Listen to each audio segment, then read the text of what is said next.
Nandito na naman ang tag-init sa British Columbia. Oras na naman ng bakasyon at narito na naman ang panahon ng camping. Ako si Kenneth Miranda at kahit abala ako sa trabaho, kailangan kong humanap ng paraanan para makapag-camping. Tuwing tag-init dito sa Canada, handa man o hindi, simulan na natin ang ating paglalakbay. Mga kaibigan, maghanap tayo ng magandang kampingan.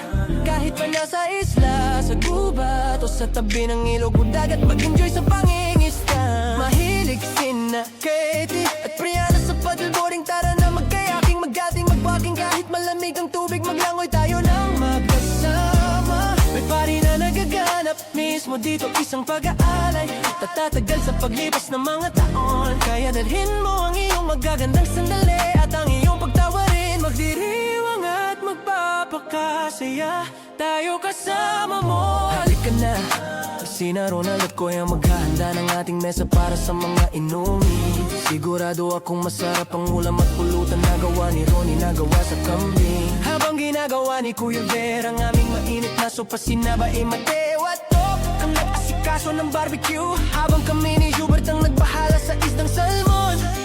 Si Chris naman ang nagbahala sa alimasag, si Jordan ang bahala sa alak. Kahit gaano kalayo ang tindahan ng alak, mabilis ang makakarating doon. Dahil sa bilis niya magmaneho, kailangan kong humama ng paraan para mag-clear ang aking isip.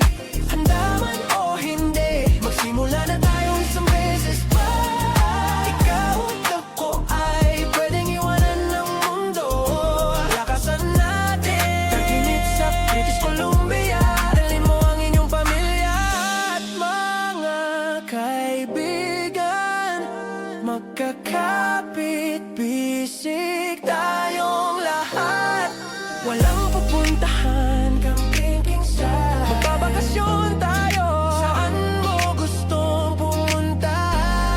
Ito ay isang pagdiriwang, hindi kailangan ng imbitasyon. Magbabakasyon, saan mo gustong pumunta? Pag-ibig ang ating patutunguhan. Magbabakasyon tayo, handa man o hindi, magsimulan na tayo. Oras ng bakasyon, saklaw namin ang bawat lugar na pinupunta namin. Handa man o hindi, magsimulan na tayo isang beses pa. Wala kaming pakialam, magpapatuloy kami. Lakasan natin, napakainit, tag-init sa Canada.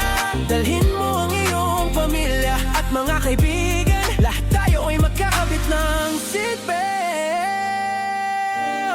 Magbabakasyon tayo. Saan mo gustong pumunta?